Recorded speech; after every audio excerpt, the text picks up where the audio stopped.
名字叫刘安，英文是 Jason 刘。我今天给你讲的项目是指色谱。So, what is chromatography? Chromatography is a method of separating a compound into multiple components.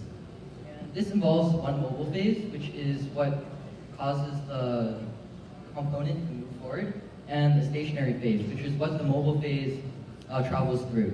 So in paper chromatography, which is what I researched, it uses a solid stationary phase, which is the paper, and a liquid mobile phase, which is the solvent. And as you can see in the picture at the bottom, it has, this is an example of what chromatography looks like. At the very end, the red line is the solvent front. That's how far the solvent travels, and the retention factor represents how far each different component travels. So each of the other red lines has a different retention factor. So chromatography is caused by two main chemistry concepts. One is polarity, which is the difference in electric charge. And as you can see, water on the left is a water molecule. That is very polar because the oxygen is highly electronegative, while the two hydrogens are causing the difference in electroactivity. It's also caused by capillary action, which is the force for a liquid to travel upwards through gravity. As you can see on the rightmost picture, the water is traveling up the paper because it is getting absorbed. And this is caused by two forces, cohesion and adhesion. So for our experiment, we tried to find the concentration of solvent that provided the best quality of chromatography. And we defined this as having the greatest spread, meaning the highest difference in least and greatest retention factors. So the materials we used in our experiment were the solvents, which were acetone, isopropanol, ethanol, and water of concentrations of 25% increment, and 3 leaves, spinach, arugula, and romaine lettuce. So for our procedure, we made a wooden test tube holder in which the trials could be performed.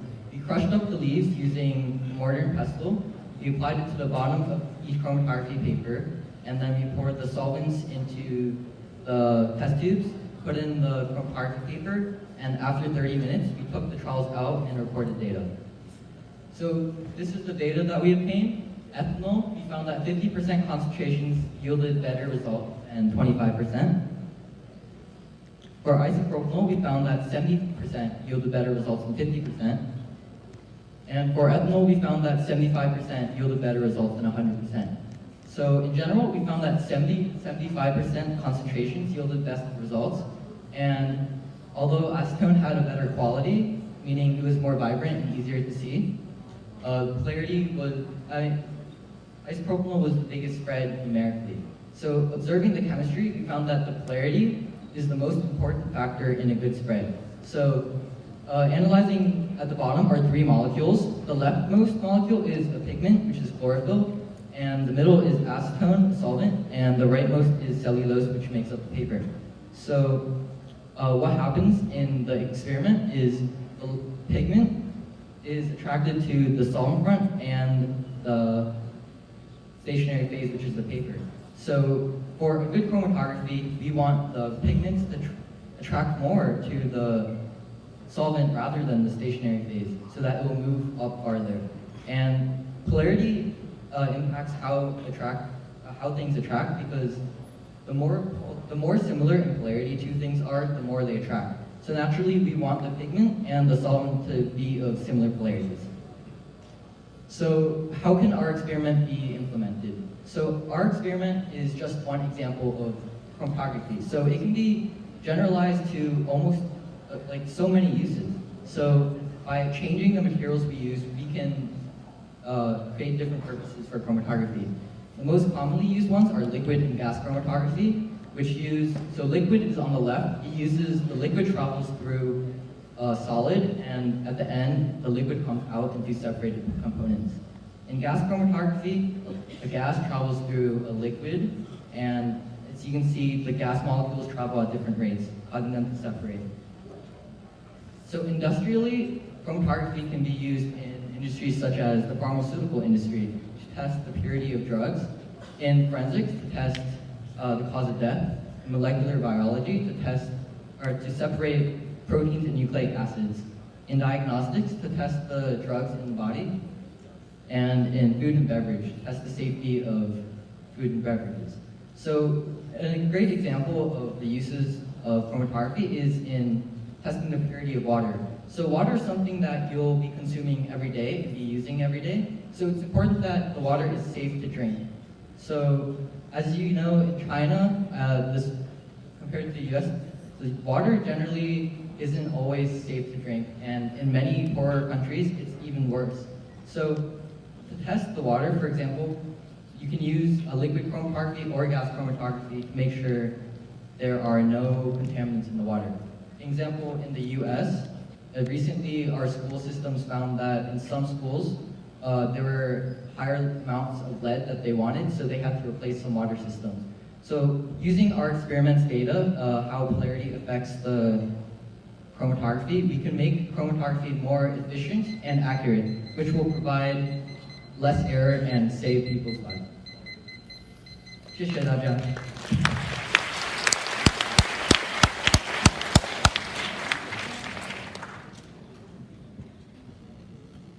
Jason 留的主题是脂层析法，它分别从其背景、核心化学、疑问、步骤、讨论及应用等6大方面来展示。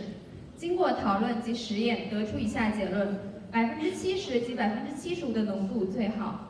此外，还简单介绍了该层析法在各个领域的普遍应用，应用范围涉及药品、法医学、食物、诊断学、分子生物学等。Thank you, Jason Liu, for your presentation. Here comes the Q&A section. It's time now for the judges to raise questions.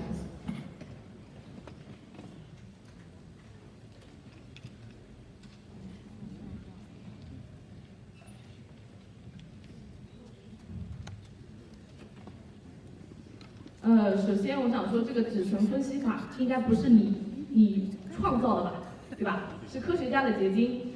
其次，这个脂层分析法的话，在高一生物的，在我们中国国内高一生物上面的一个这个植物叶绿体色系的提取分离的一个实验。那么，我想你既然用这么长的时间。向大家介绍了脂层分析法，那么我相信你肯定能为大家这个详细的介绍如何利用脂层分析法分离氨基酸。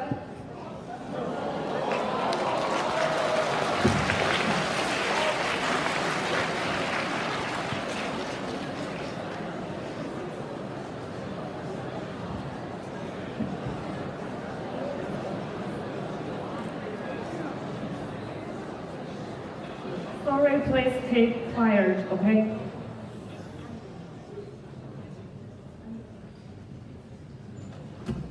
So for amino acids, there are many different types of chromatography. I'm not sure exactly which way is specifically used to separate nucleic acids, but it's definitely not paper chromatography for sure. But there are many different other types like gas and liquid chromatography, HPLC, and others. 选手说有很多种这个吸法，但是他说他敢确定的是不是脂层吸法，但是他说有很多的种类，比如说什么气体之类的，但他不是很清楚是哪一种。Okay, it's now time for the audiences to raise questions.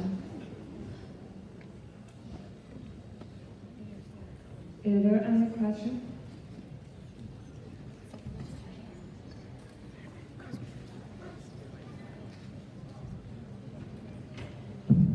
Hello, good evening. And I have the same question with John. You have just introduced the paper chromatography and its application. We want to know that what have you done and what kind of social problems could you solve through the paper chromatography?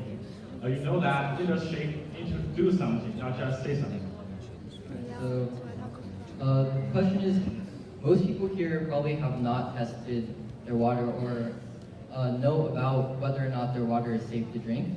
So the thing is, many companies, it's hard to know whether or not your company is, or even at your school, they're providing healthy water for you to drink. And if someone is not safe with this, the thing is, people don't know whether or not the water, like they're not providing the information for you.